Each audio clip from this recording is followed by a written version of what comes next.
Boom. Howdy, fam. Anthony Dream Johnson here today. I'm going to be your host for the Redman Group, episode 174. Founder of 21 Studios, the 21 Convention, the 22 Convention, 21 University, the Patriarchy Convention, 21 Summit, co-founder of the Redman Group, and 10,000 other things on the internet.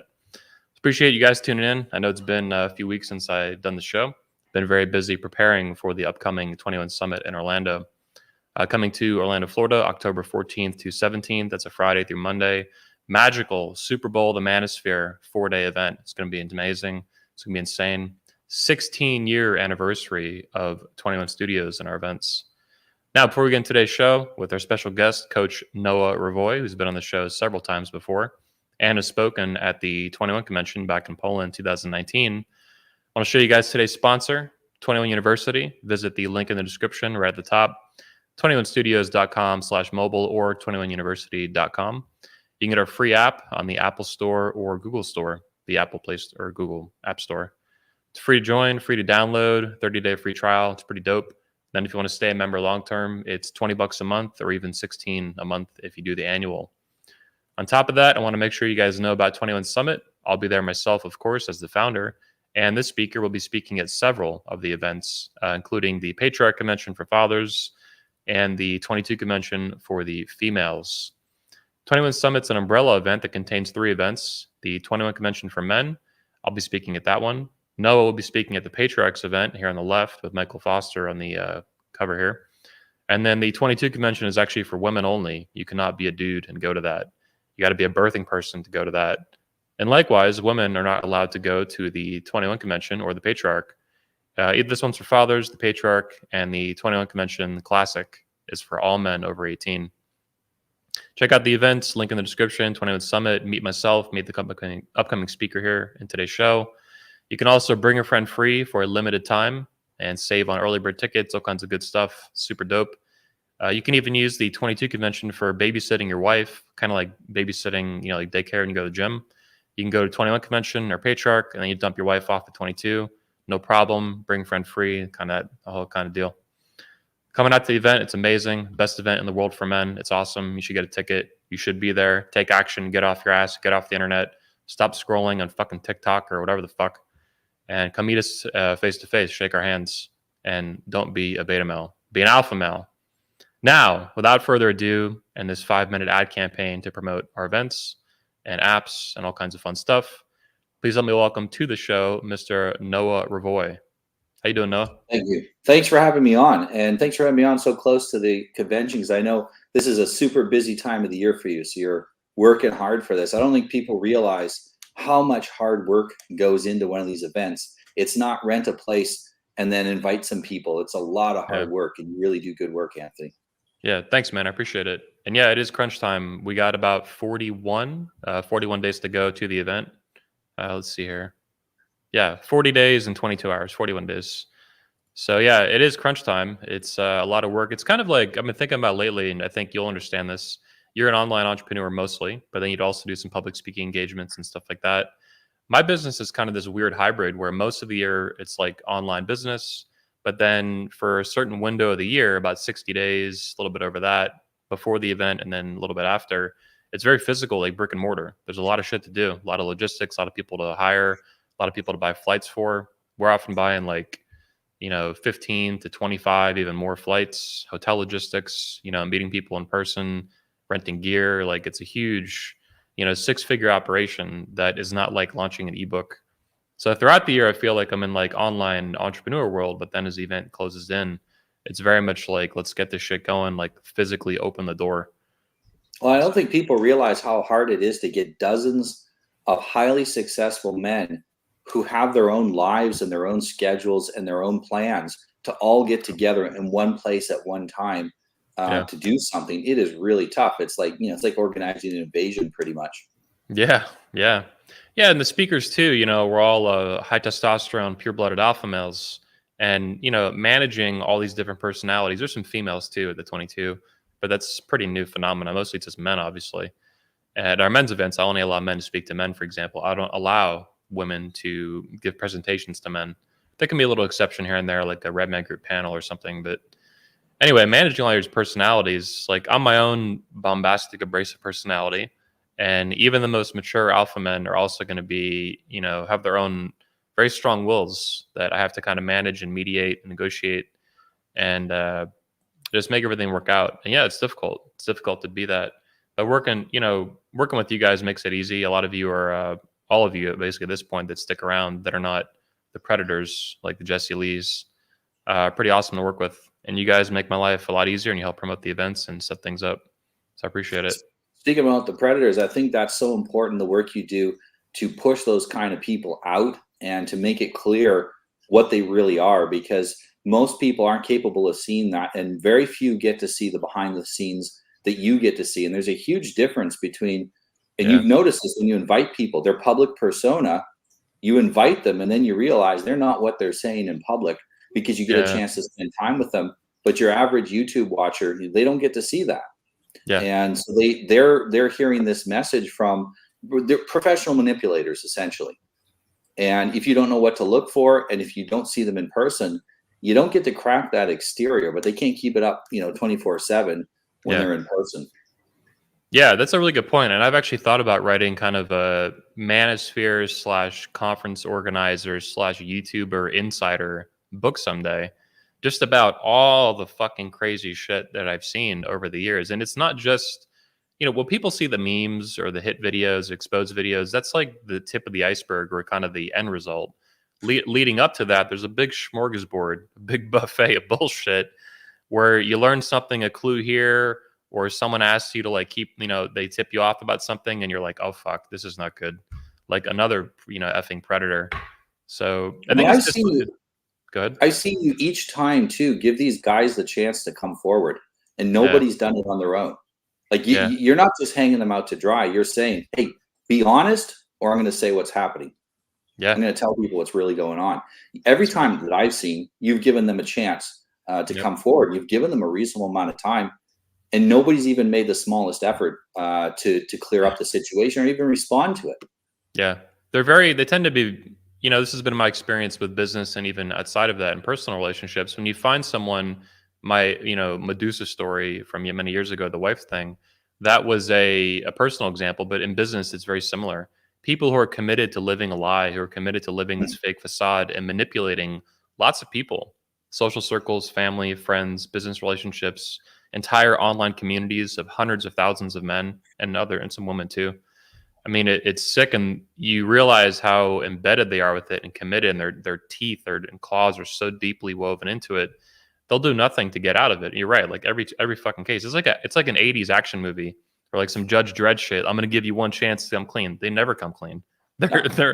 they're married to it in a way. They're married to the lie, and they're married to the manipulation, and they're married to the illusion that they have to make money. So they're financially invested in it too, and then emotionally, psychologically, all these kind of, I mean, you could probably speak to it better than I could, but I'm just kind of more Well, this boots on is the why it's ground. so effective. This is why their manipulation is so effective. And I talk Yeah. about this in my book, that all manipulation starts with your own internal manipulation.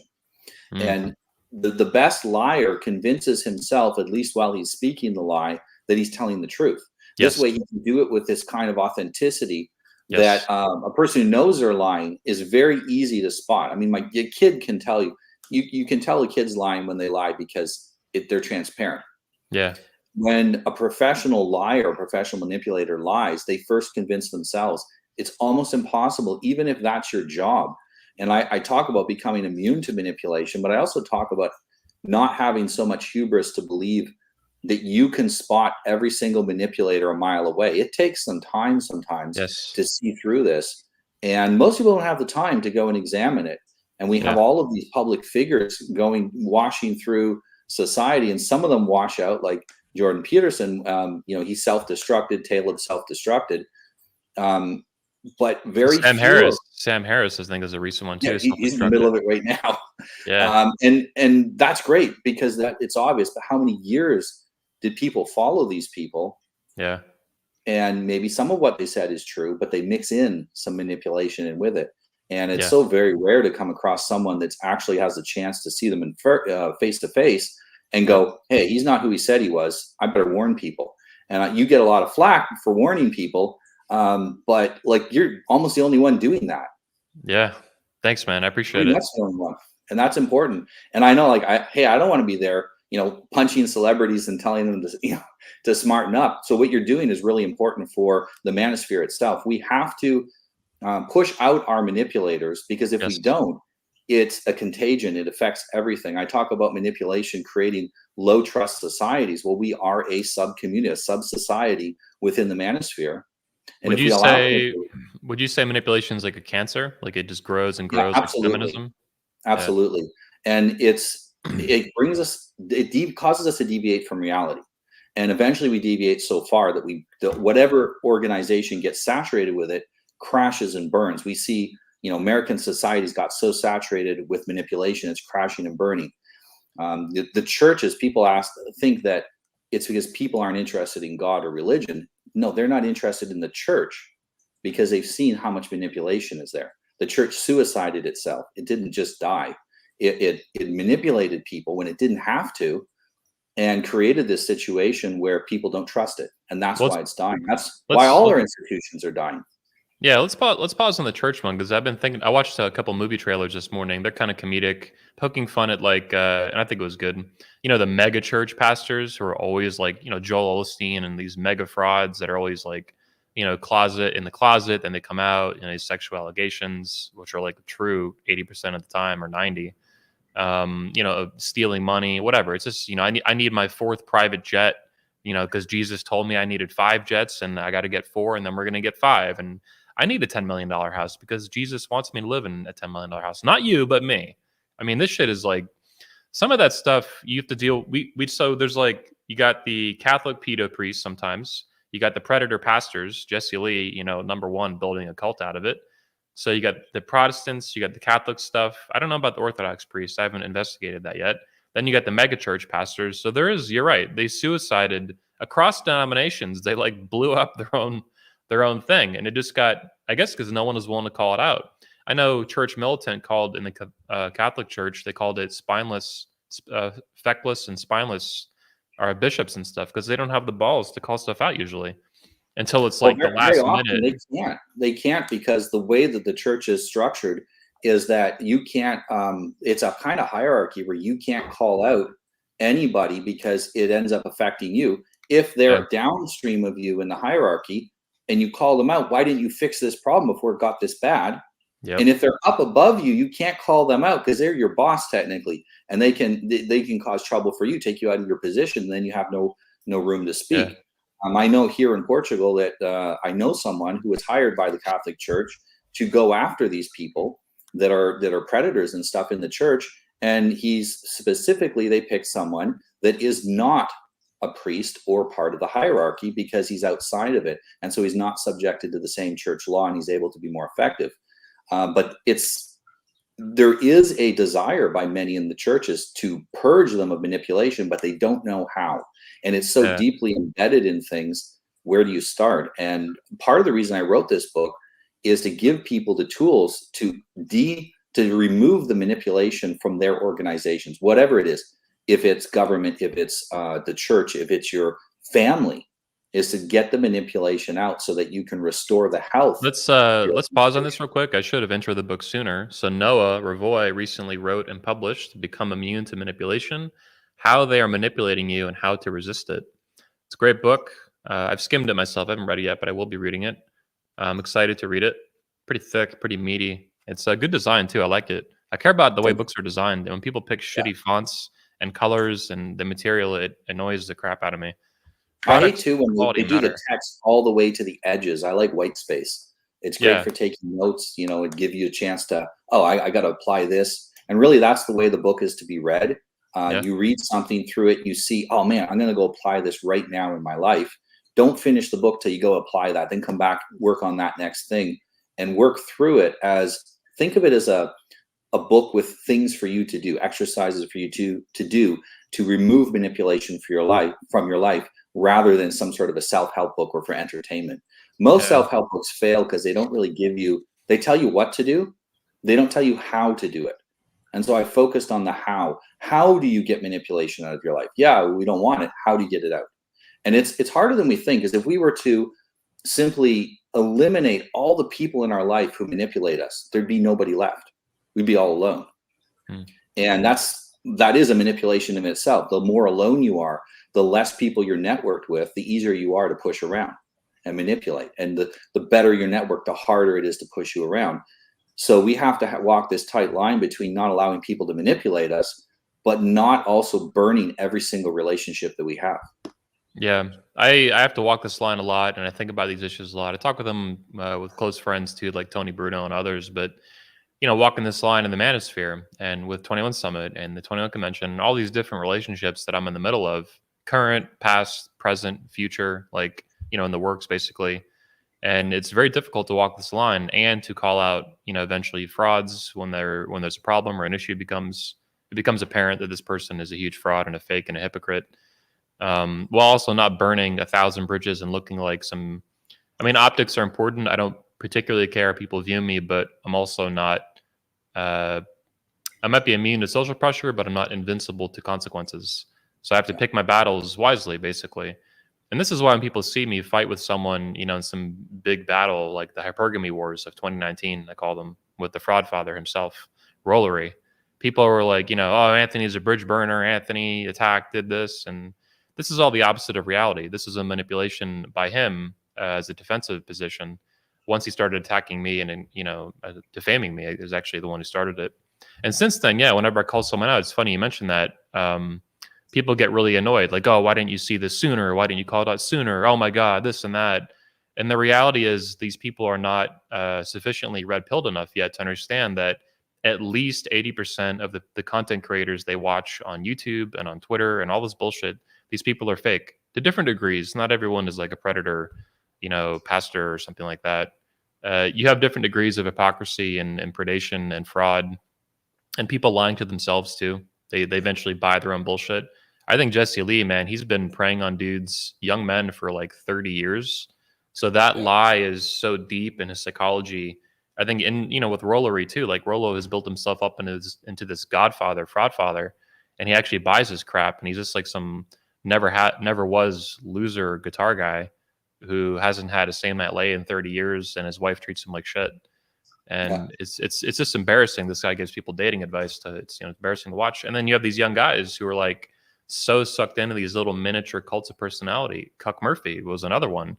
Holy crap, that was an epic explosion. That was awesome to watch, and I was very happy to take a big part in that behind the scenes. On the other hand, I've seen you have some pretty like serious arguments with honest men, and then I've seen you guys make up a day or two later, and everyone is friends again.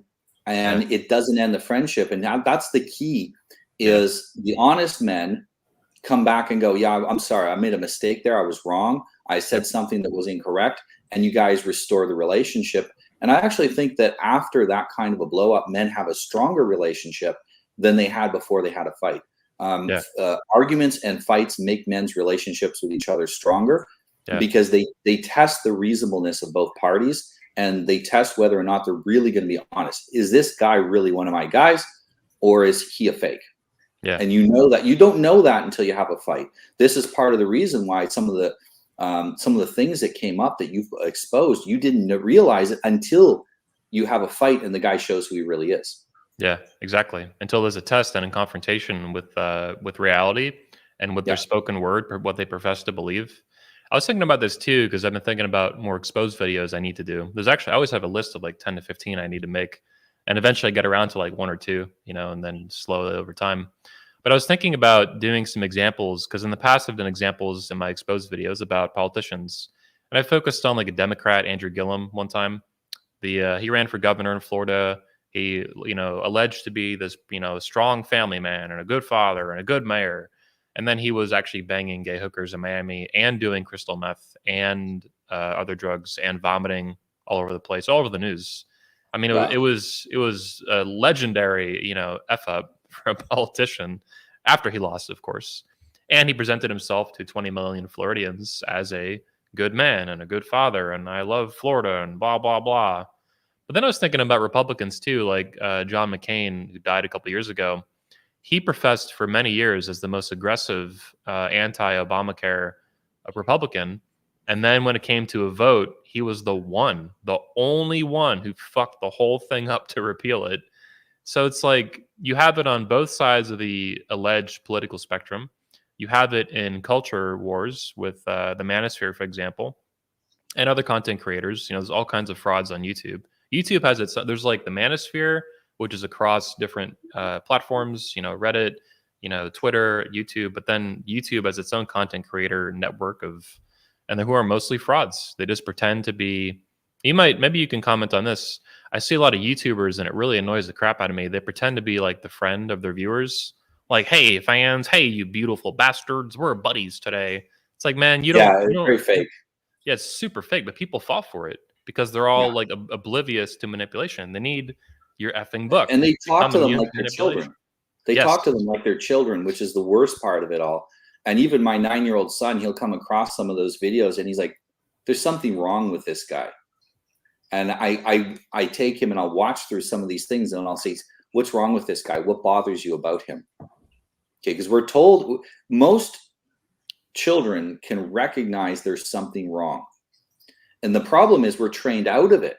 We're trained to ignore our instincts and to ignore that. I mean, most kids know that's a bad man. You get a little 3-year-old kid, somebody wants to come up and give the kid a hug and the kid cries about it. Don't let that person hug your kid. Kid might be having a bad day, but maybe the kid's got a better sense than you do of stranger danger. Yes. Maybe that kid's right. Yeah. Well, kids have that instinct and we train it out of them. No, I'm sorry. You're not allowed to have your own personal space. No, you're not allowed to have your own opinions. Yeah. You got to follow the dominant narrative. I say this all the time about especially young feminists, that most of them aren't actually feminists. They're just submissive women following the dominant narrative. And right now, the dominant narrative they hear is feminism. Yes. You're told this is what a good girl believes. Okay.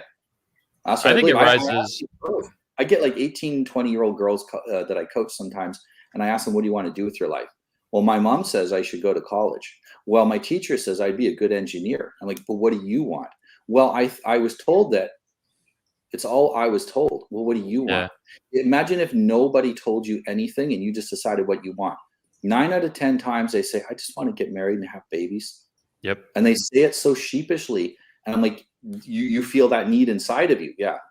Why don't you tell anyone? Tell people that's how you feel inside. Your needs matter too. And that's what manipulation's about, is saying your needs don't matter. You need to do what I want you to do. Yeah. And I want to go ahead. I just want to say, I want to add that, you mentioned that feminism is a dominant narrative for young women. I think it's actually more than that. It's risen to the level of a kind of baseline religion for them because it dominates their belief system so totally and so absolutely. And they have that, like you're saying, it's shoved down their throat from everybody: school teachers, their mom, their dad, their church pastor or whatever, their friends, their aunt, their grandma, maybe not their grandma, but pretty much everybody but their grandma and their grandpa. And even then, who knows, right? 50-50 on that, maybe. I mean, it's a disaster. And my girlfriend was like this too, man. She never went to college, thankfully, which would be terrible. I think women should only go to college like 40 plus, if ever. But she wanted, like to build a family, and these things are important to her, kind of family formation and all that. And everyone told her the opposite. That's stupid, blah, blah, blah. You need to go to college. You need to get educated. Thankfully, she never did. But otherwise, she wouldn't, be here with me. But yeah, it's a disaster. Don't tell women what to do, because we're telling them what to do. So you can't. Yeah. Don't do it, man. And this is why I tell guys, like, you meet a feminist who's under 25 usually. And if if she hasn't ruined herself, like, she's not ballooned up to 400 pounds and destroyed her health, don't take too much stock in the fact she says she's a feminist. I'm like, just become the dominant narrative in her life. And if she follows along with that, wife her. If she follows along with you, that's great. And if she doesn't want to follow your narrative, then fine. That's not who you're going to marry. And it's because otherwise, the only other women you find who don't follow that narrative are the aggressive, somewhat antisocial, high testosterone ladies that, and some of these are great women in some ways, but they're tough. They're difficult to deal with, but they have the backbone to say no to feminism. On the other hand, they also have the backbone to say no to all the betas, and there just isn't enough alphas to go around for these women. Yeah. Yeah, most men by far are betas. That's why men we got to make men alpha again. They got to be fucking alpha. I've been thinking, go ahead. I think the real difference in that, whether you're alpha or beta, is to a large extent is, did you grow up? Are you done growing up? Hmm. And most men haven't grown up. Sometimes we talk about we live in an effeminate society. That's not really true. There's nothing wrong with femaleness. It's that we live in an immature society. We live in a childish society. And Hmm. so men are childish and they stay children. And that's what a beta is. The beta is there to be told what to do, like a kid. What do I do? And he's looking to be told what to do. And when you grow up, you don't need to be told what to do. You become high agency, self-sufficient, and Yeah. capable of managing your own life. What is that? That's an alpha. Yeah. Yeah. You lead your own life. You're the author of your own life. You make your own decisions. You're constantly leading. You're constantly pushing in a certain direction, even if you end up changing later. You're Yeah. aggressive and assertive. Yeah. People get so butthurt about the alpha thing. They go, oh, the scientist who made it up about the wolves, the waiter doesn't even like it as the theory anymore. There's no alpha wolves. Blah blah. I'm like, I don't give a shit. It's a useful binary system to push guys in a masculine, healthy, mature direction, and to make fun of beta males and shame them for being beta males, for being ignorant and not knowing better. I mean, to some degree, right? It's not infinite. I'm going to make fun of them enough to roast them and to kind of challenge them, to get them to feel, something negative, so that they do something, feel some pain, feel some emotional pain, you stupid beta, and become an alpha male. What do you think Yeah. about guys who say that? Go ahead. So a woman told me yesterday, she says women see three types of men. There's alphas, that's who they want to reproduce with. Mm, There are betas, that's who they want to get stuff from. And there are omegas, and that's who they want to crush and punish, because they want to make sure they're out of the gene pool completely. Like there's no way they're going to reproduce. yeah. And the revulsion women have to those men on the bottom, and a lot of those men on the bottom, they could do a lot to come up. Very few of us are living up to our potential. Yeah. Most of us we've been manipulated into believing that the things we need to do to live up to our potential are somehow toxic, and so we're Yeah. not doing that. And once you can identify that, like reading this book's a bit dangerous, because once you figure out where you're being manipulated, you're going to see it everywhere, and the Hmm. changes you're going to make are going to cause friction between you and the manipulators in your life. It's Yes. going to change you for the better, but yeah, you're gonna have to nut up after reading the book. That actually describes my own journey in the manosphere, just as an event organizer, as a leader in a capacity that's always been central to like many different content creators and authors and speakers. And over the many years, I've become more mature, a lot more alpha, and a lot less beta. And this friction that people see over the past couple of years, 3 4 years, I've become much more aggressive and much more conflict prone. Like, oh, there's a fight to be had with some fraud who's trying to manipulate me, lie to their own fans, other cross fans as well. I just don't have any fucking tolerance for it anymore. So now, when there's a fight to be had, and I think it's appropriate to fight and proper and healthy for the movement, then I fucking execute. And this like scares people, especially all the beta males, which is most of the manosphere. And it's most of the population. And first of all, but it's still that number, 80%, whatever. It's still pretty prevalent in the manosphere, and it sucks, but it has to get done. But anyway, it's been a personal journey for me to move in that direction where I'm willing and able to fight. And whereas when I was younger, I didn't have the power yet to fight, and I didn't understand how I was being manipulated personally, how these different speakers and coaches and whatever, how fake they really were. People I looked up to, whether or not they ever spoke. For example, I used to look up to like Neil Strauss, author of The Game. And it Mm. doesn't mean I don't like The Game, the book. It was inspiring and entertaining. But Neil is a huge beta. He's always been kind of a little weasel. And Owen Cook is another one, Tyler from RSD. I used to look up to that guy. I used to love reading his blog. The guy's a huge liar, a huge fraud, and a huge beta. And when I was 17, 18, 19 years old, that was a guy who was kind of like a hero to me that I hoped would speak in my convention one day. I would never let him speak in my convention now. He's a loser.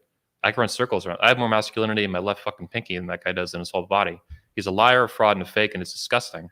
And there's a lot of men like that. That when I was younger, even in the manosphere, a young manospherian. Now I'm a lot older manospherian, and now these people piss me off. And now I have a lot more power and a lot more reach to actually to fight with them and cause them problems that they deserve because they're lying, manipulative, fake pieces of shit, weasels and betas. And yeah, I think beta males too are very, they find this very peculiar. I'm saying that right. It's like they don't know how to comprehend it. It's like, who's manipulating me? How am I being manipulated? What the fuck's going on? Why are they fighting? Can't we all just get along and sing kumbaya? It's like this fake unity to move the manosphere forward that actually holds it back. And Yeah. then, Well, And one of the Good. things too, like the alphas don't need to lie. Yeah. They don't need to show, they don't need to pretend to be someone they're not, because they're completely happy with the person they are.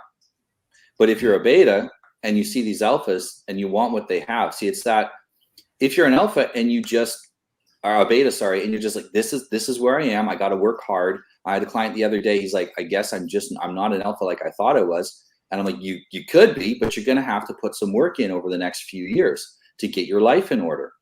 And he's like, okay, I accept where I am and I accept what I can be. I said, good. Now you're going to make progress. Yeah. The problem is they don't accept it. And their shortcut to get there is to lie. Yep.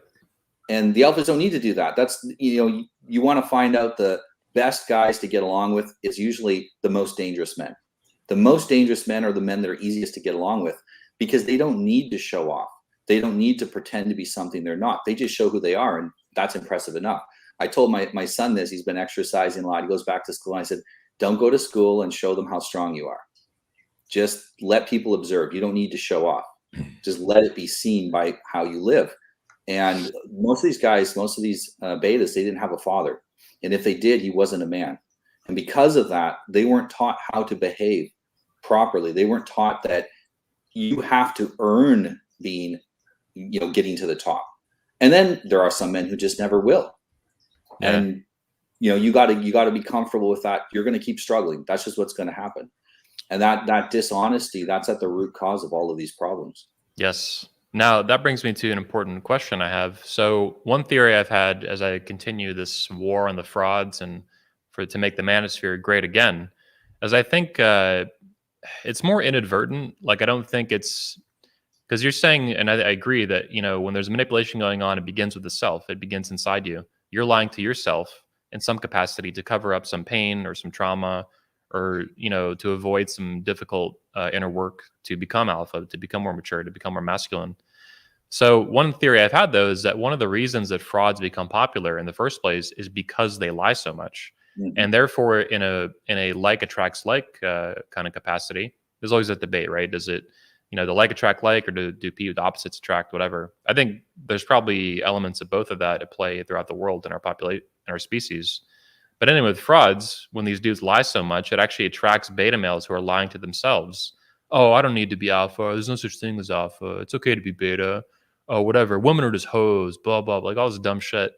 Anyway, so when I look at stuff like this, Simpson the Hood, these guys are three, key frauds, in my view: Shardy, Fakey, and Fraudy. But now one of them is not very popular at all. I don't give a shit about the Shardy lately. I destroy that guy. But these other two are still pretty popular for now, before they blow up and implode. I'm looking forward to it. But anyway, it's like dudes who lie to themselves. The fans they have are mostly just beta losers by far and large. They have some haters that follow them, but mostly it's just weak beta males who grew up without a father. They're raised by a single mom. They lie to themselves. They make excuses. And I think these dudes attract them because they're just reflecting that at a higher frequency or a higher volume almost. So does that theory make sense? And does that hold any weight to you? Yeah, that makes a lot of sense. A lot of these betas, they have these Walter Mitty fantasies. I don't know if you know what I mean. It's a story where the guy, he was in the army, but he's like a desk clerk or something. He gets out and he tells people these stories of his great heroism, and his entire life ends up being revolving around his imagination of who he could have been, if only. And these frauds, they feed that Walter Mitty fantasy. Yes. And the thing is fantasies separate you from reality, and they separate you from other people. And so the more that you can separate your prey from the herd, the more control you have over them. And, people are like, well, are they making a lot of money or this or that off of these? It's not about that. It's about the power they have to control other people, the attention they get from other people. There are men that are just like women, get a high off of attention.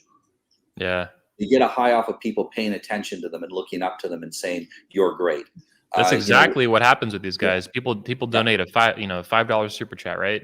Oh, shout out to the super chat, blah, blah, blah. And on one hand, it's like, okay, thanks for supporting my show. On the other hand, it's that attention that they're giving them. And that's what these guys are addicted to, just like women. They're all, these beta males are very female, like they're very effeminate in that way, that they love the attention especially from this kind of father figure that they have. It's really sick and perverse. Well, alpha, if he wants approval. He wants it from a peer. He wants another alpha to, do the chin up nod that he recognizes him. And he doesn't need that, but it's great to have that approval from another alpha. But these guys, they need it because their existence is based on a lie, and it's based on the fact that other people believe the lie. Because if nobody believes the lie anymore, and we see this with other movements as well, where if you don't believe their lies and their delusions, they say that you're doing violence against them. You're erasing them. Yeah. Why? Because if you don't agree with their delusion, then all we've got left is reality, and the reality is not kind to these people. The reality is historically, beta men did not reproduce. Yeah. And they get weeded. They get sent off to war to die. They fight the wars of rich old men. They get weeded out of the gene pool. They get cucked, literally. They get cheated on. They get, all kinds of just nasty shit. What is it? 80% of men throughout history didn't reproduce, something like that, historically. Yes. I mean, that's a perfect split, alpha beta. People say alpha beta doesn't exist. It's like, look at the fucking history books, or look at the evolutionary record, or the ancestral record, whatever you'd call it. Now the good news is we're all descended from alphas. That's the good news. Yeah, good point. Okay, so that potential to mature and grow up into a man is there for almost everyone. I think some people just get the short end of the, genetic lottery, and that's not possible for them. But for most men, it is. And I don't think we've never had less fathering, but we've also never had more access to the information that men do need through other sources. Yeah. And, there is no institution anymore that's going to raise you up. No one's coming to save you. As Andrew Tate says, no one's coming to save you. No one's coming to save us. We're going to have to save ourselves. And while we're at it, grab a few friends and pull them along with you. Yeah. And that is, it's never been in such an equal playing field. People are upset about their lot in life. They've never had a greater chance in history to improve that lot in life. Yes. But it's the fact that they complain about it instead of doing something about it that keeps them in their beta position. Yep. Beta males for life, but they don't have to be. Yeah. Yeah. So you do reject the idea then that, I like to say that basically anybody, like you're saying, can be alpha, can become a genuine alpha, can transform into that, can really deeply, achieve real personal deep change, not the illusion of it, not pretend, not just a little bit, like actually make fundamental changes. But then I think what you're saying is they just make excuses. They don't want to do the work. I tell guys in my newsletter all the time, it's like, look, you can come to my convention. I think it's the best event in the world for men by a long shot. It's extremely powerful for you, but it's not really going to change you. You're going to change yourself. The event's going to help you do the work. Noah Revoy, AJ Cortez, Socrates, Coach Greg, it doesn't matter. They're not going to change you. They can't. Like, you can't change them. When you're a coach, I paid you for coaching. You're one of like the 2 men in the history of the universe who I've ever paid for coaching, just because I'm like a cheap fuck. But also, I'm really, really picky. I don't like paying people for money for coaching if I don't really trust them. You and Pat Stedman, the only guys ever paid for coaching. But anyway, yeah, I know that you can't change me. I'm under no delusion of that. And that's what makes, when I see these frauds in the manosphere, promising guys all this BS and all this like secret red pill knowledge where it makes them feel powerful, this illusion of power. They still don't know jack shit about women. It makes them feel like they're changing, but they're really not. And they're still like oblivious to the fact that they have to change themselves. I'm sure in your coaching, this is what you believe, right? Yeah, they're all about avoid risk. So avoid women basically because it's a risk instead of become the man that can handle risk. And I'm all about. Yeah, this sounds so lefty retarded, but I'm about giving men power or showing them the path to power. Empowering. I hate to use that word, but that's really what it is. The left has co-opted all the cool words, unfortunately. But that is what is necessary, developing your own agency so that you have the power to do it on your own. And I come at it from a fatherly frame. I don't want my son to need me to tell him what to do any more than absolutely necessary. I want him to know what to do. I want him to be impelled by his own inner person to do the right thing so that I don't have to do it. My goal is not to raise a boy, it's to raise a man. And my goal when I'm coaching men is to turn him into, is to give him the path to become a better man so that he doesn't need me. As soon as possible, I want to get him to that point where, he's a near peer, like he's coming up in my direction. And I tell guys, there's going to come a point where, and this happens with almost every client, they go, I was gonna message you and ask you a question, but I thought, what would Noah say? Which means that I've implanted the thinking process is necessary for having agency in their brain. And they go, I didn't need to ask you the question because I already knew the answer because you've taught me the process of solving the problem. And that's really what it is like men are problem solving machines. There's no food. What do? I go and I hunt. I'll kill something and eat it. You know, the neighboring tribe is attacking our tribe. What do? I organize the guys and we build spears and we go out and we spear them to death. You know, we solve problems, whatever the problems are. And the man who can solve more problems, that's the man who is more powerful. That's what gives you power, is your ability to solve problems. There's when God appeared before Moses in the burning bush, he says, I am who I am. In other words, I become whatever I need to become to solve the problem.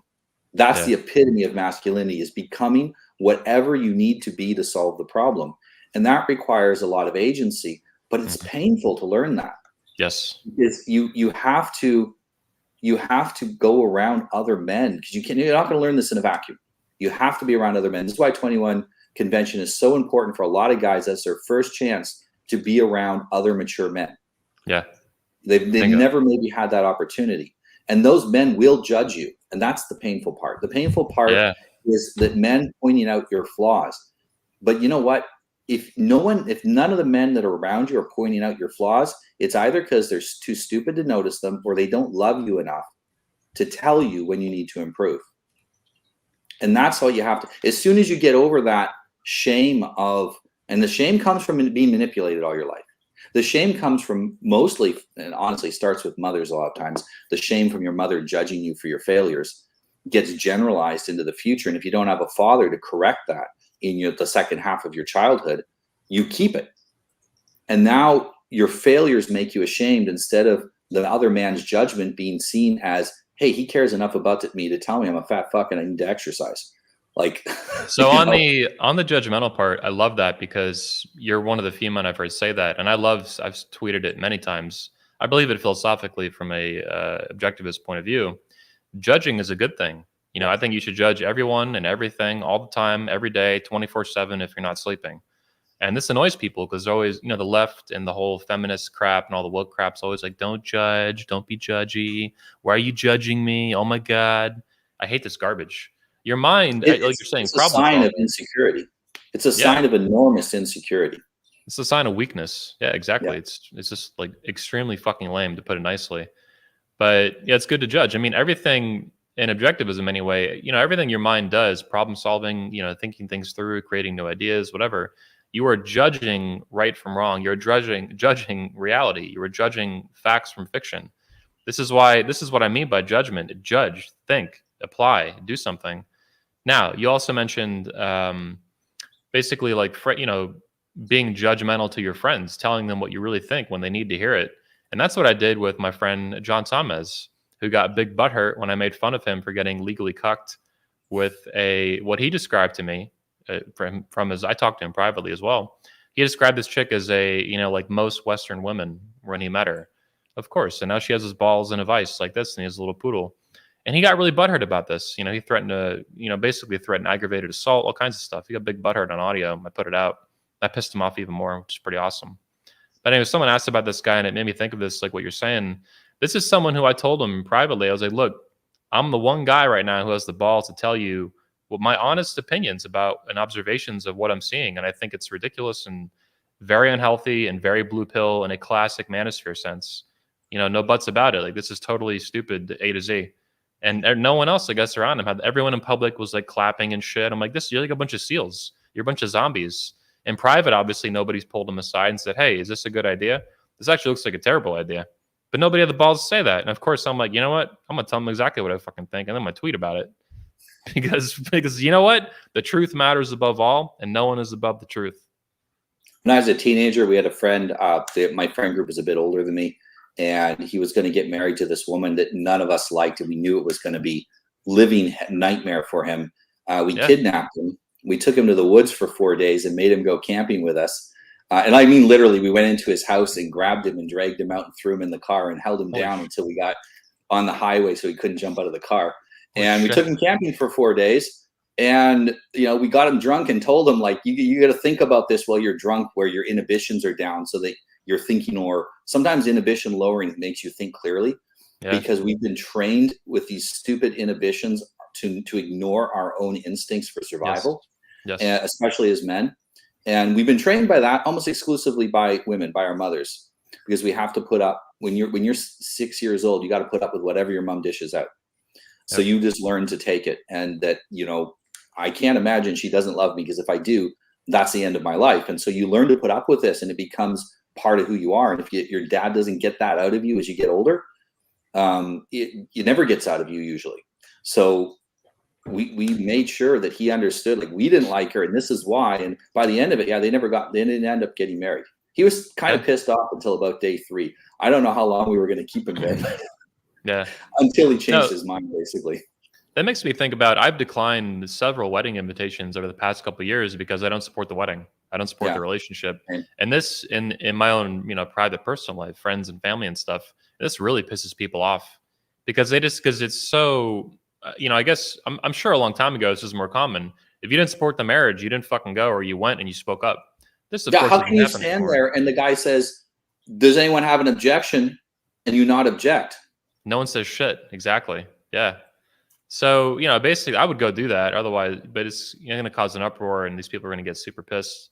I might do it at some point just to fucking go that route. You got options, but I tell them flat out, like, I don't support the marriage. I don't support the relationship. It's going to blow up in your face. It's going to last probably 3 to 7 years, and then it's going to blow up in your face.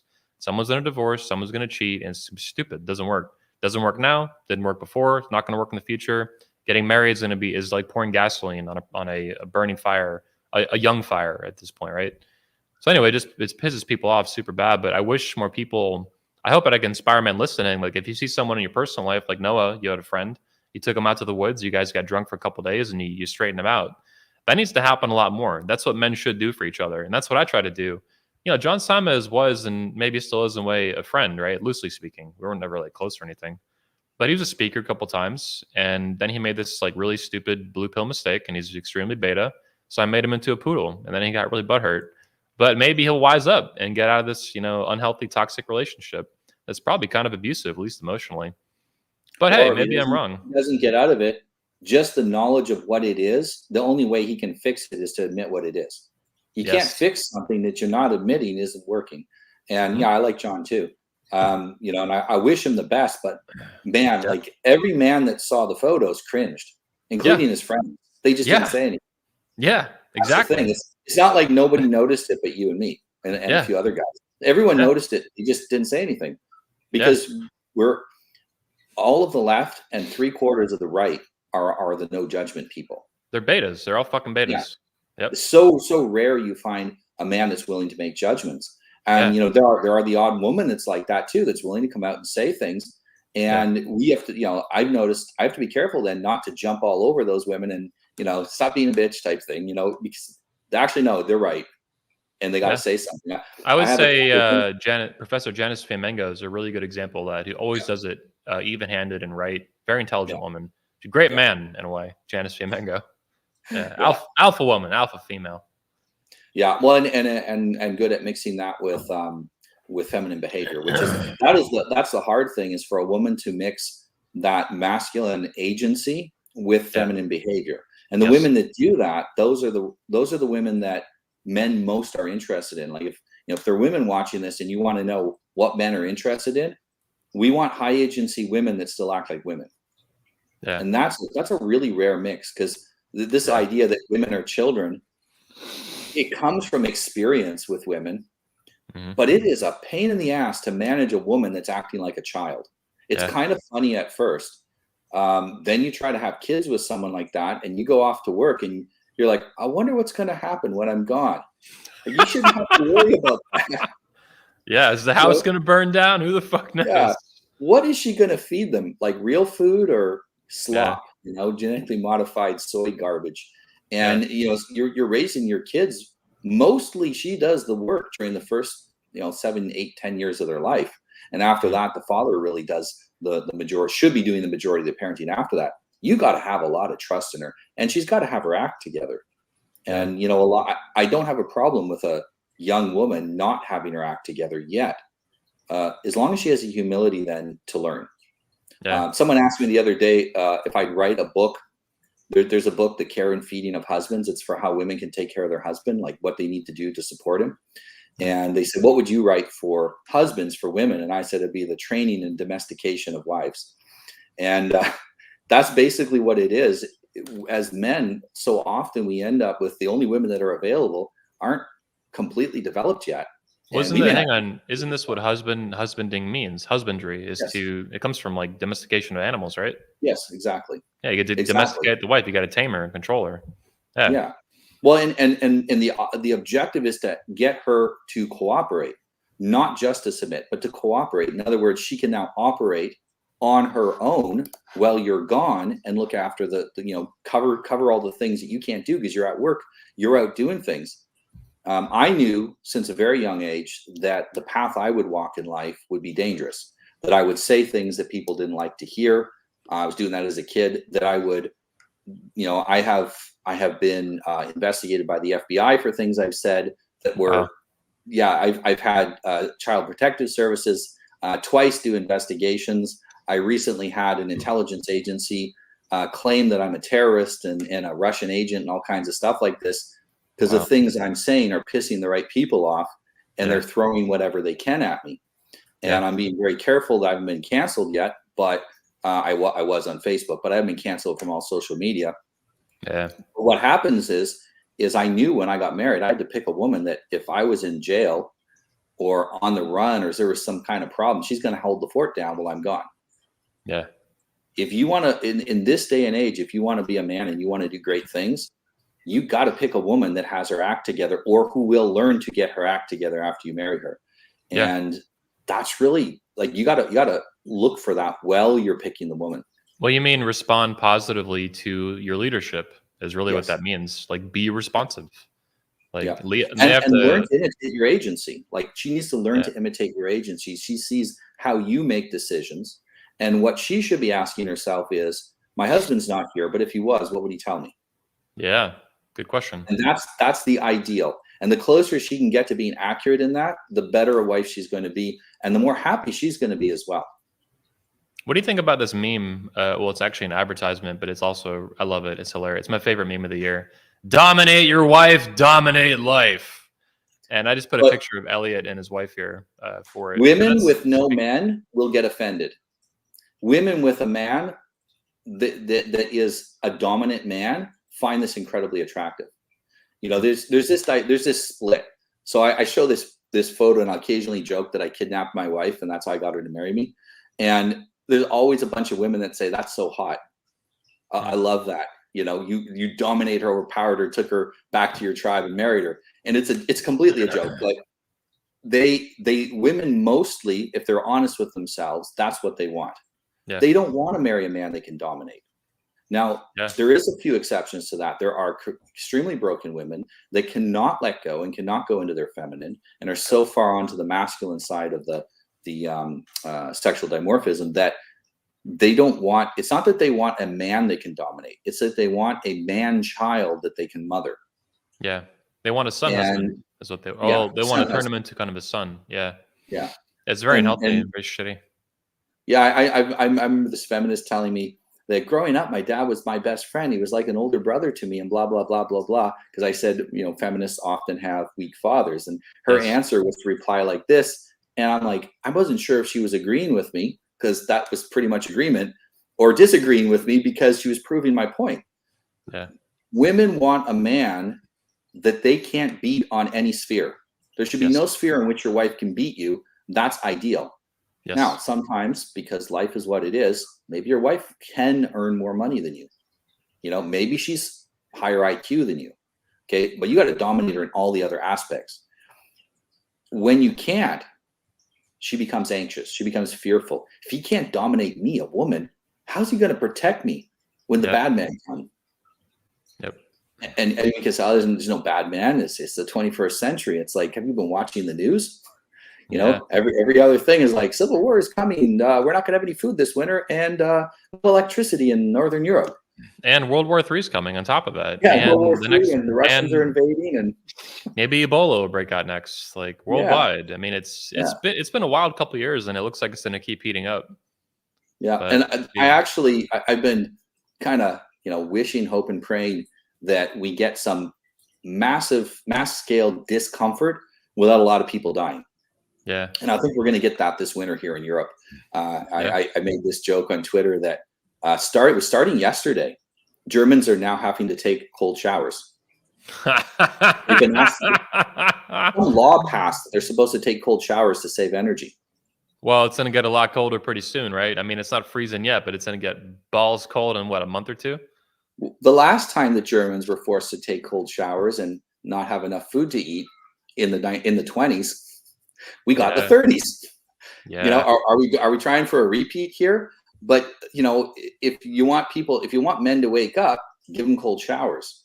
Think what this is going to do to women's psyche when it's like we can't even keep the water hot. Yeah, because Russia cut the pipeline off, right? Permanently. Indefinitely was the word. Yeah. And then they sent this picture to mock them of a transformer with a couple of drops of oil on it and said, "Oh, there's an oil leak. We had to shut it off for safety reasons." Wow. Because apparently they have contracts. This is all contractual. And their contract says it might have to be shut down for safety reasons. So they had to create a manufacturer reason. Where does you live in Portugal? Where does Portugal get its energy from? We get Portugal and Spain are on a separate grid from the rest of Europe. The Spanish have almost all renewable energy that they destroyed their entire economy to build. Although at least they got something this winter. And where I am, I usually never turn my heat on. I can walk around like this in the wintertime most of the time and I'm fine. Wow. I could probably, just wear shorts all year long and I'd be fine. Not because it's warm, just because I'm a warm guy. Well, you're pure-blooded alpha male. I just take the beard, tuck it in my shirt, and I'm warm. Yeah, that's awesome. But yeah, and my wife's like that too. Like my wife and I in a room, and the room's plenty warm just from the heat coming off us. So that's not a problem here, but the food shortages will be a problem everywhere. Because if people get hungry enough, they'll do anything to get food. Yeah. Hunger is the best predictor of people becoming more conservative. Yeah. Revolution. People realize that. Yeah. Suffering through periods of famine permanently changes people's outlook on everything from immigration to government spending to government in their lives. It changes everything. And we're about to get some hunger. It's going to bring us back in line with reality again, perhaps for the first time since the end of the Second World War. Everything's been good. Every year, everything's better. It's going to keep getting better no matter. Let's shit test the system and elect all women into power. The Americans will bail us out again if we're in trouble. Don't worry. And now, Europe is sitting here looking at America's trans army and going, they can't bail us out from anything. They're going to have a hard time patrolling their own coast at this rate. Yeah. And I mean, the U.S. government has clearly said, if you look, there are documents from the U.S. government that have been made public that say the U.S. government is incapable of withstanding a civil war. Yeah. They know it. How can they protect Europe? So Europe's now on our own, and we're going, oh, I guess it was a bad idea to, send every soldier home, get rid of all our guns, and put women in charge of the military. Yeah. It reminds me too of Führer Biden talking about like F-15s and the Civil War and all this crap, and it's like you're clearly delusional. You clearly don't know a lot about this. You could know in your position, but you really don't. And yeah, America has an insane amount of guns. We have more guns than people in this country. Thankfully, I love it. Ammunition, in the billions. Who knows? Well, and what I think a lot of politicians don't.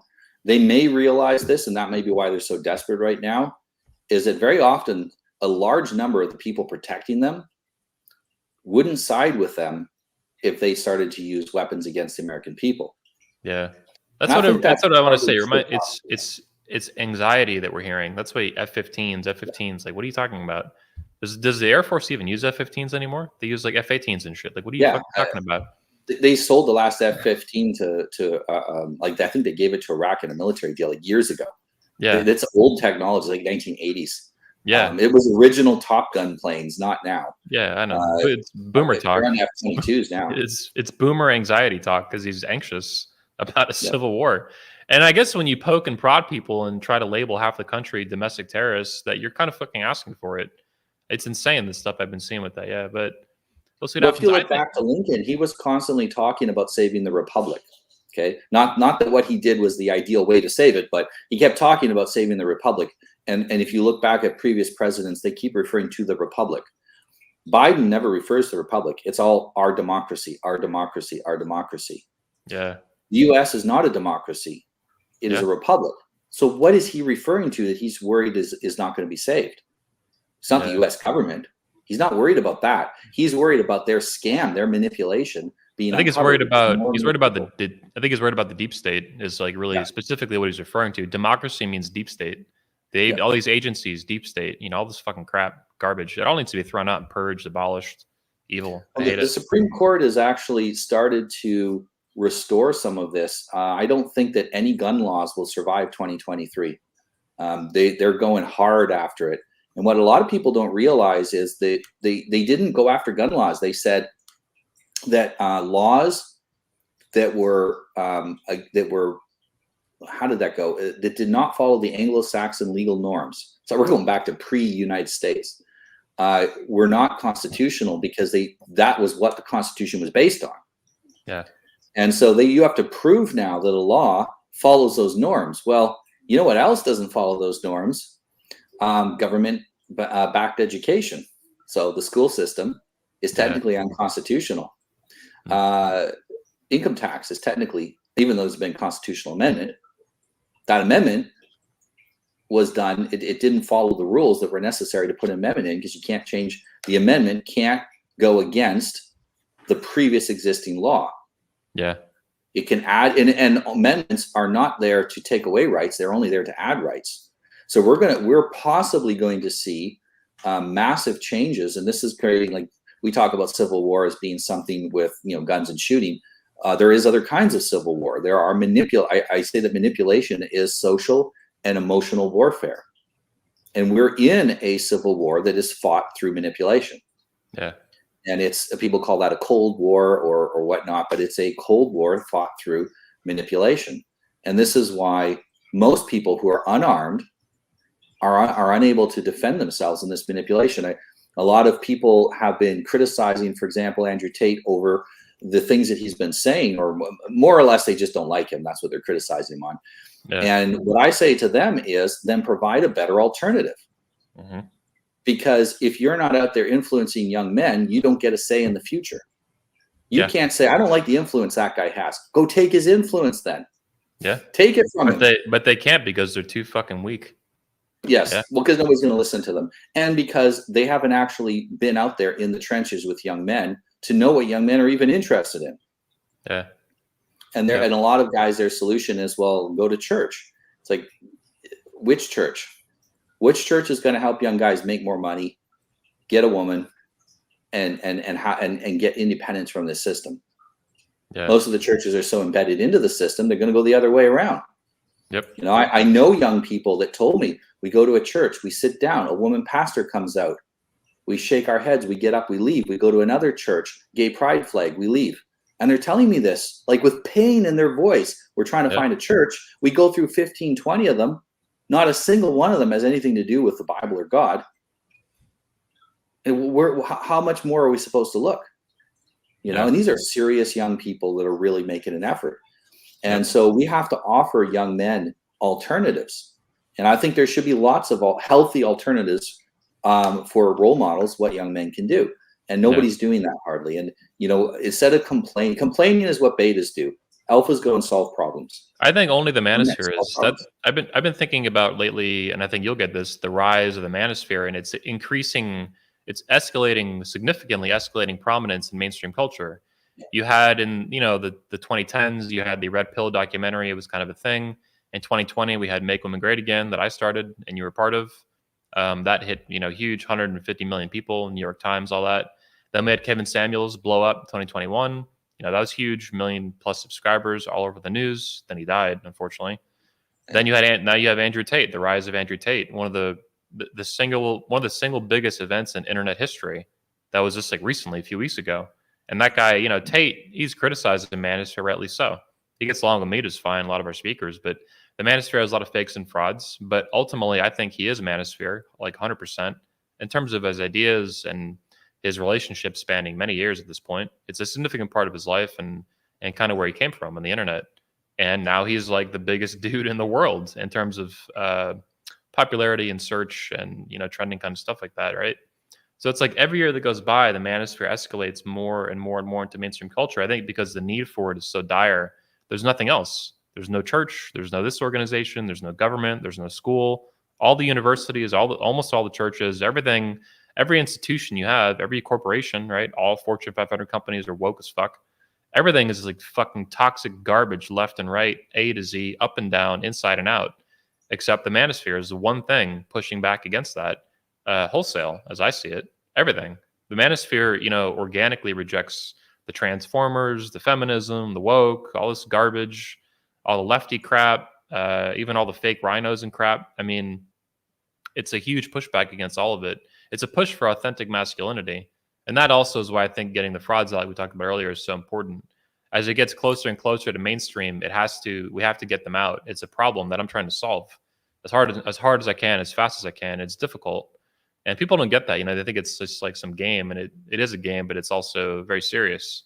And it's hard. It's difficult to play this game and to win and to fight. Well, and if someone wants to help you move this forward, dump some money your way. This is expensive stuff. It takes time. It takes energy. You've done a lot of research, background on things. You don't put stuff out unless you're absolutely damn sure it's true. And that takes effort. It takes time. And I know there are mature men out there that don't want to get their face involved in things. But if you want to change society for the better, you're not going to get anywhere through politics. There's no point in supporting and donating to politics at the moment. This is where the power is. The power isn't in the government anymore. The government's a dying entity. The power is in the manosphere and other places like that where people are organizing. And I think we're still in the prototype stage. Yes. We're getting to the point where we're ready to go mainstream and have a big effect. And I think starting the Patriarch convention a few years ago was extremely important in that, because we're promoting patriarchy is the rule of fathers. It's not just the rule of men. It's the rule of the men who have demonstrated success and demonstrated that they can manage their own families.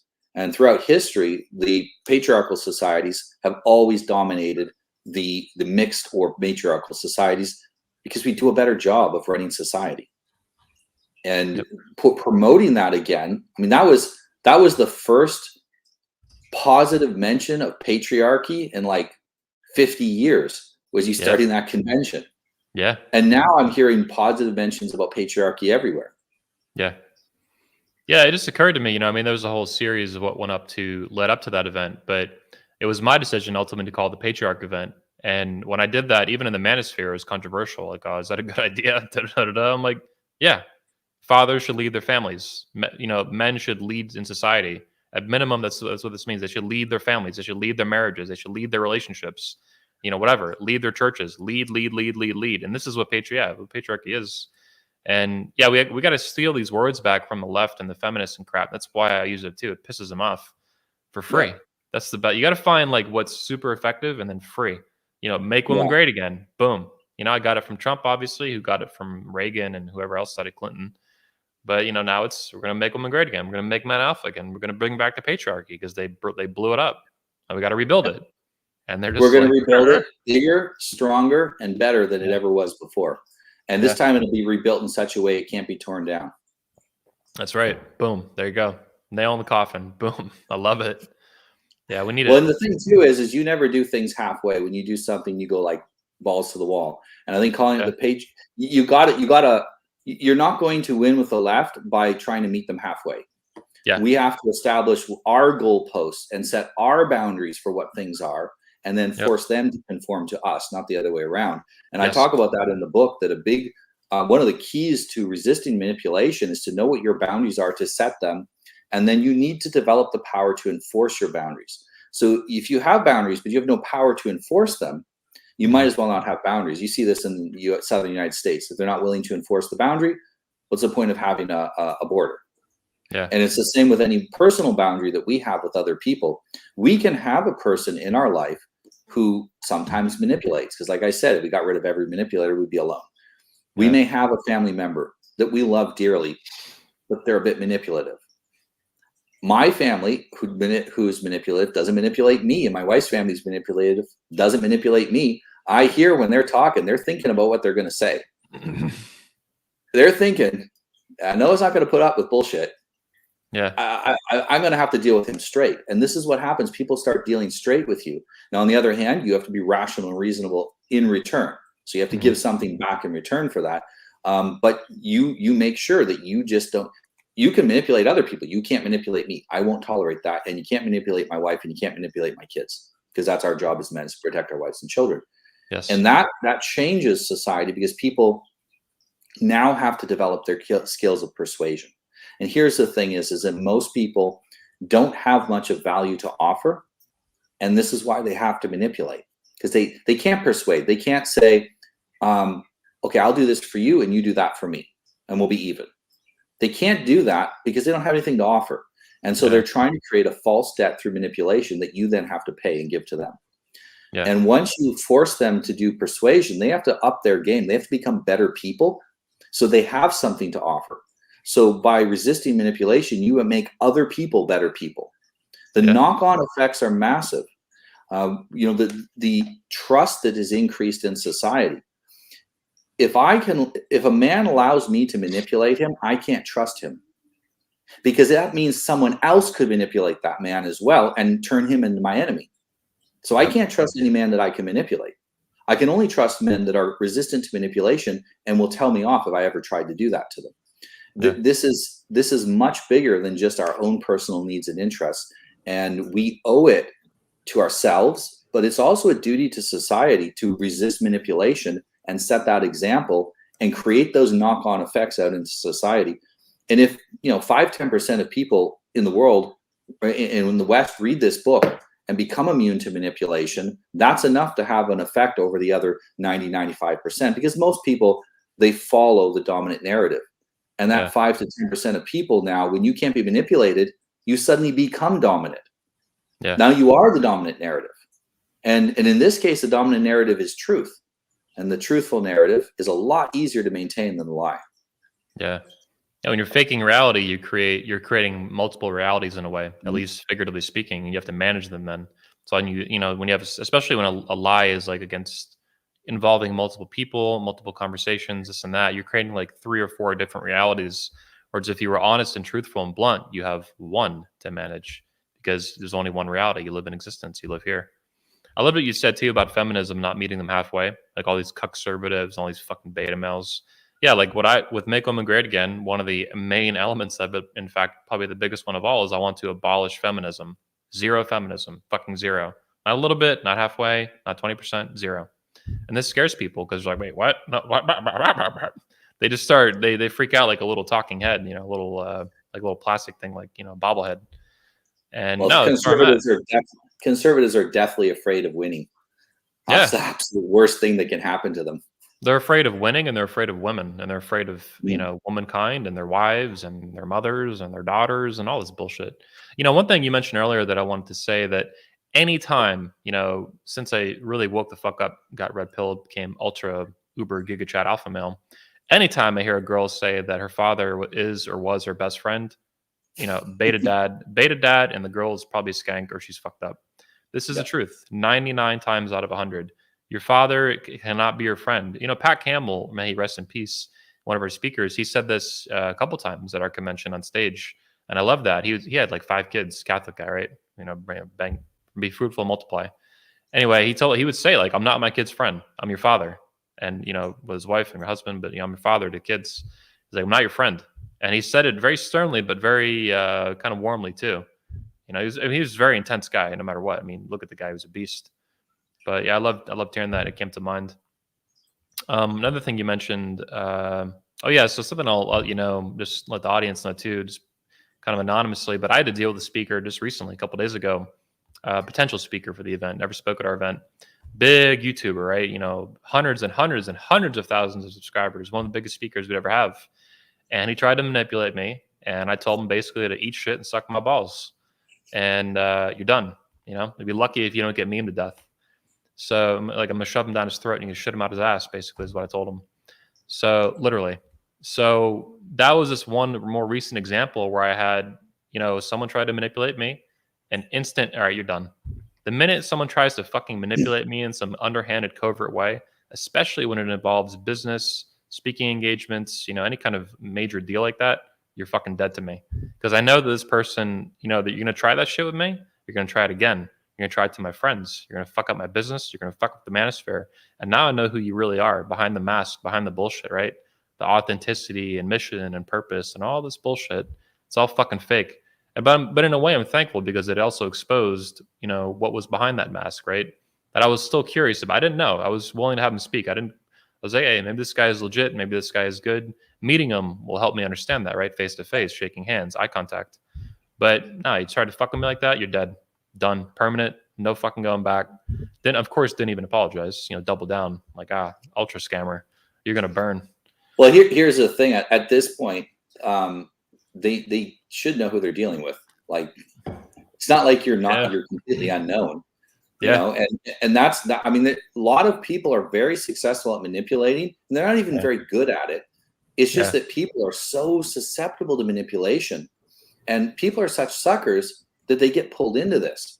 And do you remember those anti-bullying campaigns where they take the bullies aside and they'd say to them, you shouldn't do this to kids, and you shouldn't do that to them, and then you shouldn't like waterboard them and these other things. And the bullies are sitting there taking notes and go, man, I never thought about that. Oh, that's a great idea. I'll do that too. Because most bullies, like, they did intimidate you. Maybe they'd slap you around a bit. They didn't have a lot of imagination for it. Yeah. Well, this is why I didn't write a book to say you should stop manipulating. Yeah, I do say that in the book. Don't manipulate if you are, because you'll just get it back. But I wrote a book so that the people who are getting manipulated can defend themselves. And that works the same with bullying. If you teach the kids that are getting bullied to hit back, or do what I did when I was a kid and organize the other kids to overwhelm the bullies, even if they're bigger and older than us, beat them till they had to go to the hospital, then you don't have a bullying problem. You can't solve the manipulation problem by telling the manipulators not to manipulate. Yeah. It doesn't work. You got to be immune to it. Then you got to teach your kids and your wife to be immune to it. And it just spreads out from there. With the manipulators, I think what happens, and let me know what you think about this little mini theory, they develop a sort of arrogance organically from successful manipulation, even of like just dumb, naive fucking sheep. They just build this kind of false bravado for it in their own heads. Right? They might not even talk about it publicly, but they really believe their own bullshit. They believe their own capacity to manipulate. So then when they run into me or someone like me, like you, or my other friends or other speakers and stuff, they just get fucking clobbered. They don't know what to do. But then also it's like, did you not see me in public? Like, you didn't just meet me. Were you not paying attention for the past several years of actually fighting with these people and actually succeeding and destroying some of these frauds and causing catastrophic, basically exposing them with the truth and then catastrophic consequences for them, often financially. And these things are sometimes you can track. You can track, the Patreon dipping 50, 60% in a year. You used to have 1,000 people. Now you have 400. Oh, that's too bad. Loser. All kinds of shit like that. Because I hate these people. All frauds deserve to be exposed and deserve to be destroyed in some capacity, right? Maybe not killed or anything. But no, if you're going to lie to people, then you deserve what's coming. You reap what you sow. You lie to people. You manipulate. You steal to people. They're stealing from people through manipulation. It's not force. It's fraud. And in objectivist philosophy, it's really the two sides of the same coin. It's just force applied directly, physically, or indirectly through lies and manipulation and fraud.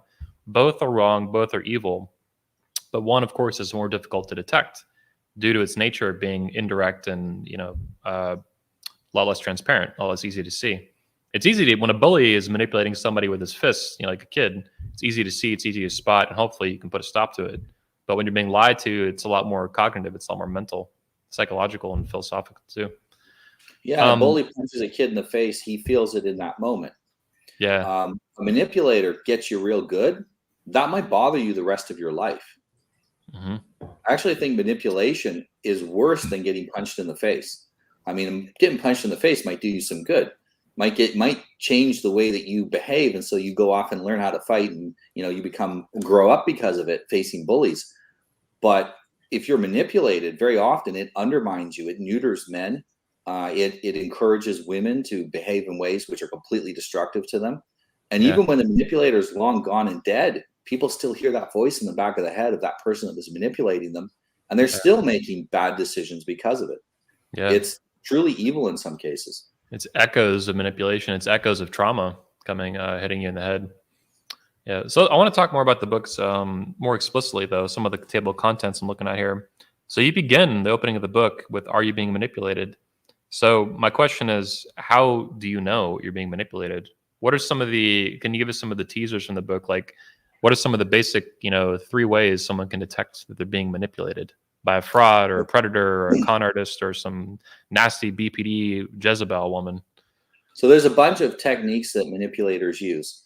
Shaming, guilting, we call it GSRRM. There's about a dozen of them. And these techniques, they're designed to get you out of your rational mind and into your emotional social mind. So you're complying for social reasons rather than because it's the right thing to do.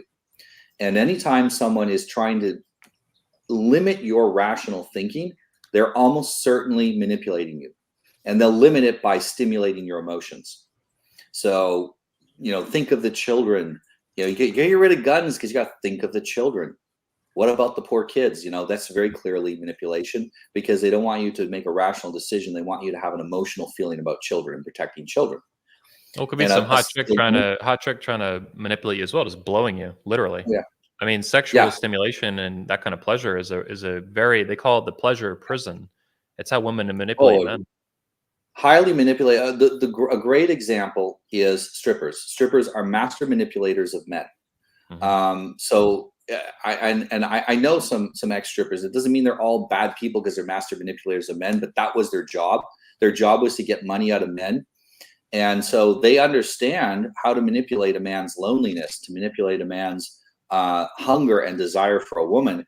And they'll get a ton of money from a man without even touching him. That's gone on to OnlyFans now mostly. So they'll get money out of guys without touching them. They know the things to say.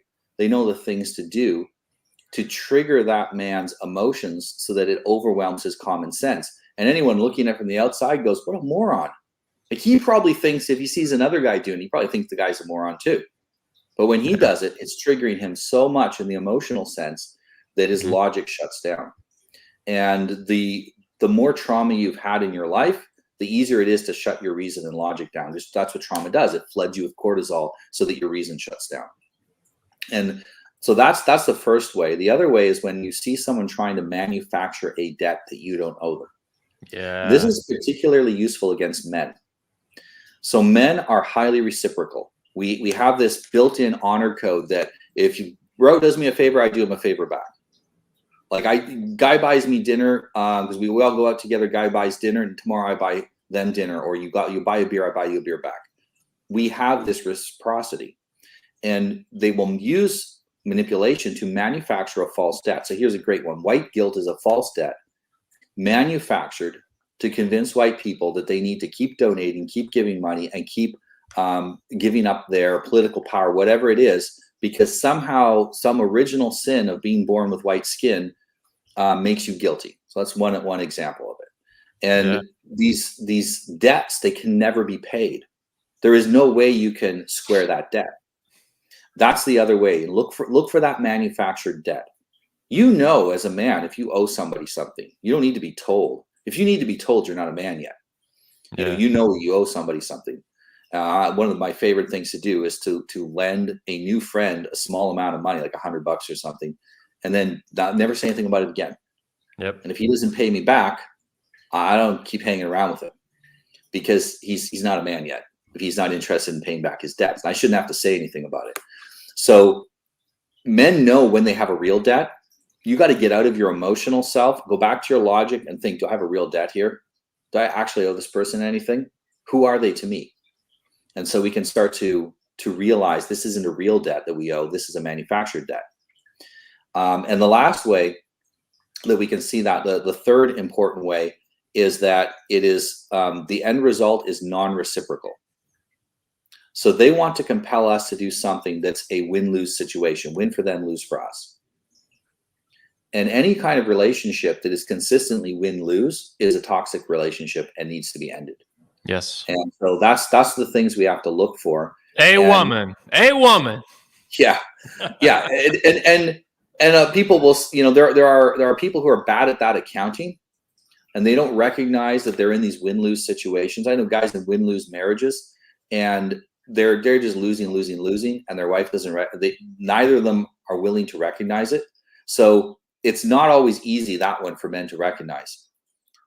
Get some outside help. Get some outside perspective. We should have men we can trust that go and make judgments. They're going to tell us, no, you're being stupid. That's wrong. That guy's manipulating you. We not only have to protect ourselves, it's really important. I mentioned in the book that part of the defense against manipulation is to be ensconced in groups where you have people to have your back. Yeah. Because there are times when you don't see the attack coming, but someone else will see it. Someone else has got your back. Recently, there were some lies told about me, and I didn't notice them. Someone else found them and sent them to me and said, do you know this is going on? And so I was able to kind of expose it. And the more you expose it, the funnier it is to people and the less they're likely to believe the lies. Yeah. And so I was able to get that out there. I never saw it coming. I didn't see it on my own, but a friend had my back and he let me know it's coming. We need that. I think that for young guys right now, if you're not in a male group, if you're not in a group that, like in a life and death situation, they'd have your back, you need to create that. And if you have no idea how to create it, come to 21 Convention. Get into that group there. Feel the camaraderie amongst the speakers, amongst the people that attend every year. And you're going to start to understand why it's so important to be in a men's group, to be in a group of men, in a fraternity. And, you don't have to have one near you. You can make one. Talk to guys when you're there. Ask men about that. How do I make more male friends? How do I create a group in my area? If you come up to me, I'll talk to you about that. I'll explain how to do it. That's incredibly important to having yourself protected against manipulation. Just to make sure too that guys know, so you're not speaking at the 21 Convention technically, you're speaking at 21 Summit. You're speaking at 2 of the 3 events. So the good news is, though, these are the speakers of the 21 Convention, blah, blah, blah. Great. I mean, to put it nicely or lightly. But they can also, when they attend 21 Convention, they get a free ticket to the Patriarchy Convention, which is where you'll be speaking at. Let me put that link up here real quick. So the Patriarchy Convention goes on at the same time, same weekend, and you basically get dual access, complimentary access to both events, and they can pick and choose to see which event they want to go to, which speaker they want to go to. So they can go to 80% of speeches at 21 Convention with that ticket, but they can go see you and maybe Michael Foster or Elliot if they want, depending on how they want to do it. It's kind of like your choose your own adventure kind of deal. I make it like a theme park, basically, the events. So there's Elliot with his lightning eyes. And then if we go down to here, that's where we have the speakers. Noah's there. Brian Save, Socrates, Jeff Younger, Coach Greg, Thanos, Foster, Elliot, Noah, Pat. A lot of amazing men. These are a lot of men I respect, man. All you guys. I haven't met everyone yet. I'm looking forward to the call. Yeah, it's awesome, man. And then if you're a chick, you can go to 22 Convention as well. If you're a female, a birthing person. So what are some... Yeah. What are some of the other defenses men can develop against manipulation? You mentioned developing a strong group that would have your back, life and death, whatever. That's good. That's been true throughout all of history, I would think too, by the way. So let's put that in a context. That's not just true now, that's true always. And I think it always will be, so long as we're physical human beings. We're not robots or something, right? The singularity is coming. What are some of the other defense mechanisms men can develop? You also have to know who you are. Most men don't know who they are. Ask a man, who are you? I'll say it's a married man. He goes, I'm a husband and I'm a father. Okay, that's who you are to your family. But who are you? Well, I'm a man. I'm like, well, yeah, I can tell that. You didn't really need to say. But who are you? And that's a tough question for a lot of men to ask. Part of the reason is it requires some introspection that might be painful, because it might include some things you don't like and things you want to work on. If you don't know who you are, then you're just sitting there waiting for some manipulator to come along and tell you who you are. And as soon as they can control your identity, then they can control what you do. And so you need to know who you are, because who you are defines what you're then going to do in the world. You need to know what you actually believe in versus what you think you believe in. And so, I will see a lot of people claiming to believe in certain things, and then you see them in private and their private life doesn't meet up with that, and they're completely unaware of that dissonance there. They're Yeah. unaware of it. You know, men, I'm loyal to my wife. You're loyal to your wife because no other woman wants you. You Well, you're know? loyal to your wife because you're a slave, not because you choose to be loyal. There's Yeah. no, it's not some Well, code you have. yeah, she's got your balls in her purse. You know, is that loyalty or does she own you and you're her slave? Yeah. So we need I to know who we actually, are. I actually want to pull up a live example right now. I think of what you're talking about, and this is this guy I love picking on because he's such a beta. I wish the best for him in a way. Like if he stopped being a fraud and stopped being a fake, fraudulent loser.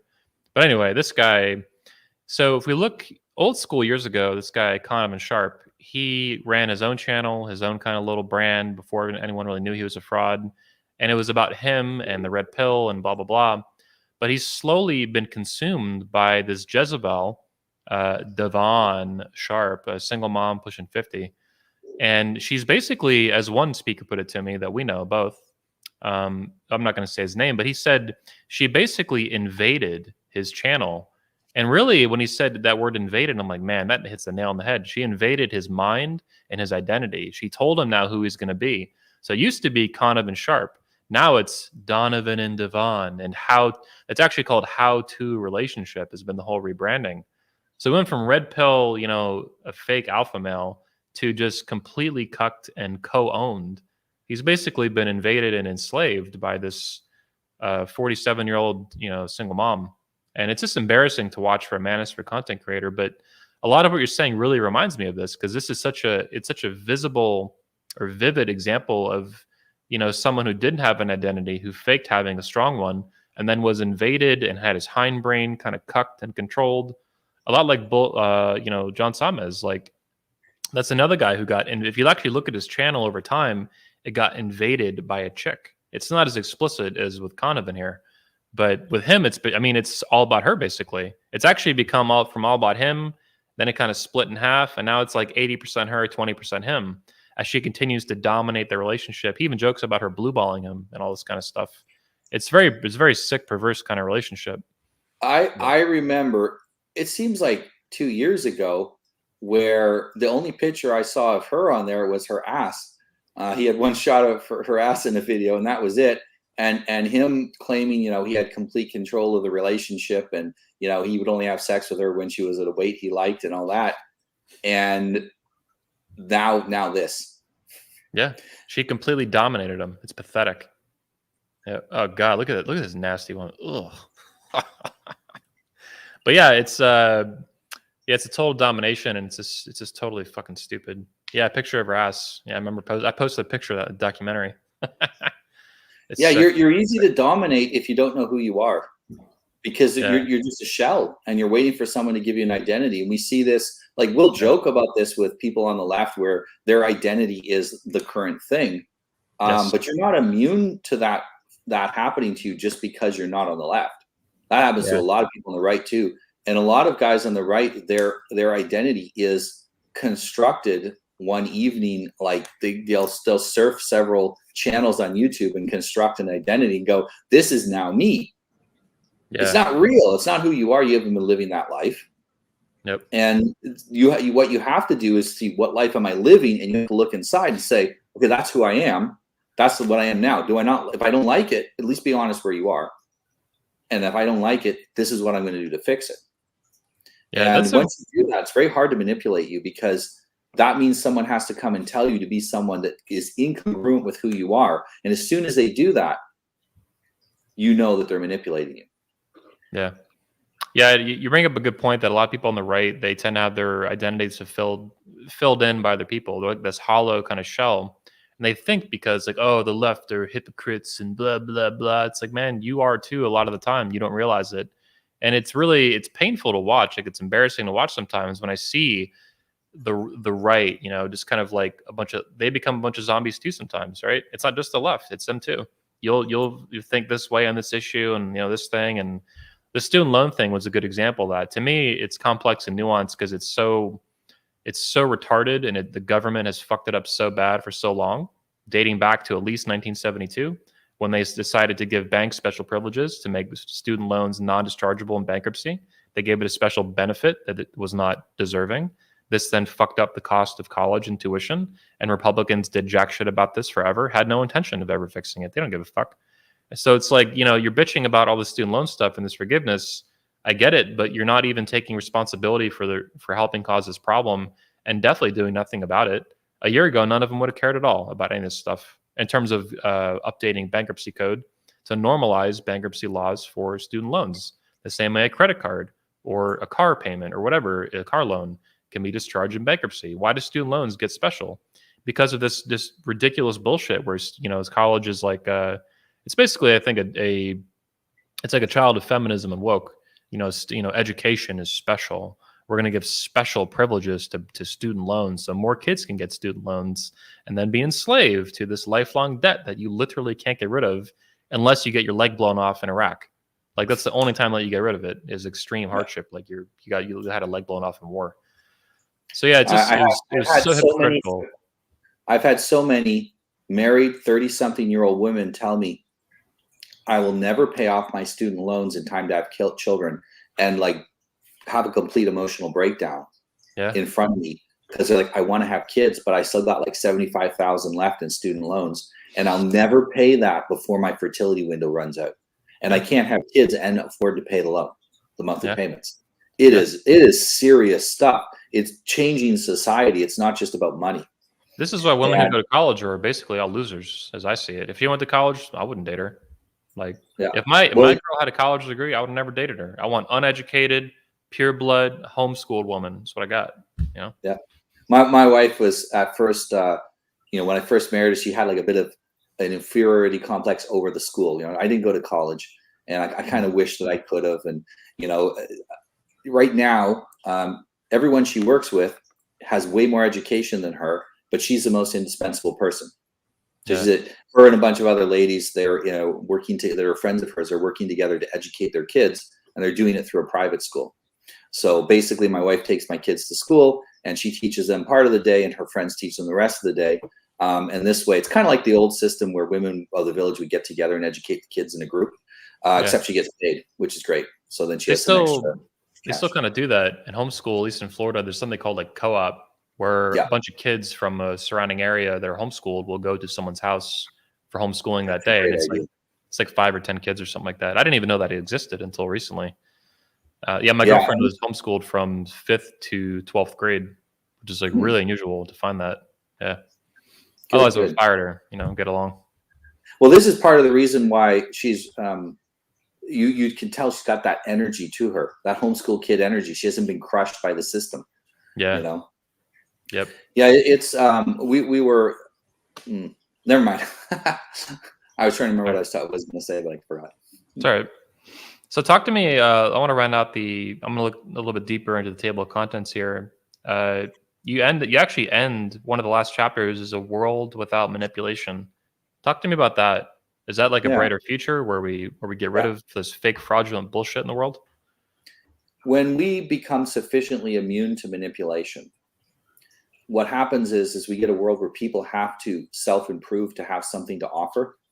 They have to, in the free market of life, you have to offer something in order to get value, because you don't have manipulation anymore as an option. That creates a high trust society where we can very quickly identify the odd person who will not conform to the no manipulation rules. A lot of people talk about having laws against manipulation. That we're probably never going to enforce those, but societal pressure against it is going to be much more effective. Now imagine societies where parents don't hit the kids, they don't manipulate them, but instead they teach them how to behave and how to solve their own problems and how to live and how to think. Imagine a world where people have to admit when they have limitations and go and deal with those limitations instead of pretending they're not real. Imagine a world where we don't live in delusion anymore, but we live in reality. Yes. And we're deeply connected with the real life, with real world. This is a world we've never experienced before. We have had higher trust societies in the past. We're actually at a low ebb for this today. Yeah. But just the way that we have suppressed violence in society used to be much more violent, even 100 years ago. Even when I was a kid, society was way more violent than it is now. As far as people, we see a lot on the news, but generally most people are not subjected to daily violence. 200 years ago, daily violence was a normal occurrence for everyone. We are actually making some headway on encouraging parents not to beat their children. Yeah. The next frontier of improving humanity is reducing the amount of manipulation in the world. Yes. And just like reducing the amount of violence in the world improved our quality of life, so will reducing the amount of manipulation. It'll be a world where we can trust each other again, where we can start to believe what people say, and where we can have that kind of mutual cooperation and growth. And we don't keep getting ripped off. We don't keep wasting energy on frauds, and where it's almost impossible for our governments to trick us because we know a lie from the truth. That's the future that I want. And that's why I wrote the book. Fuck yeah. I'm all about it, man. I mean, that is super consistent with what I believe. It's super consistent with Ayn Rand's objectivism, living in reality, and the elimination of force and fraud from society. Both need to be eliminated, not just one or the other. Both are bad. They're both the negation of man's mind, Ayn would say. And they are. You know, whether it's direct or indirect, it doesn't really matter. They're both toxic and evil. Yeah, I love it. I'm looking forward to reading it, man. We'll get around to it before the event. Maybe you could sign my copy when we meet in person. I will. Maybe depending how many people come, I'll bring a copy for everybody. Yeah, that'd be badass. Also, too, people should visit your website, which I think is it's in the description to your Twitter and your book. But your website, which one are you using now? SMV4K or is it NoahRevoy.com, but SMV4K is still up. I have to. I'm great at the coaching. I'm not so good at the marketing. I got to get somebody to condense all of my stuff and put it, make it work better. So I know a guy. I had this exact same problem, and I had too many websites, as you may have known over the years. We had 22convention.com, the 21convention.com, the 21convention.org. We had 21studios.com. You know, blah blah blah blah blah down the line. It was this nightmare of crap. And locally, I actually found through a mutual friend, the friend of our safety coordinator, for our events. One of his friends actually helped me compress and condense and simplify everything into one website.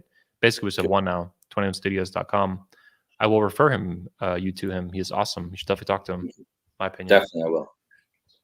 Yeah, and so you offer, just to make sure everyone knows, you also offer phone coaching and Zoom coaching and stuff, one-on-one?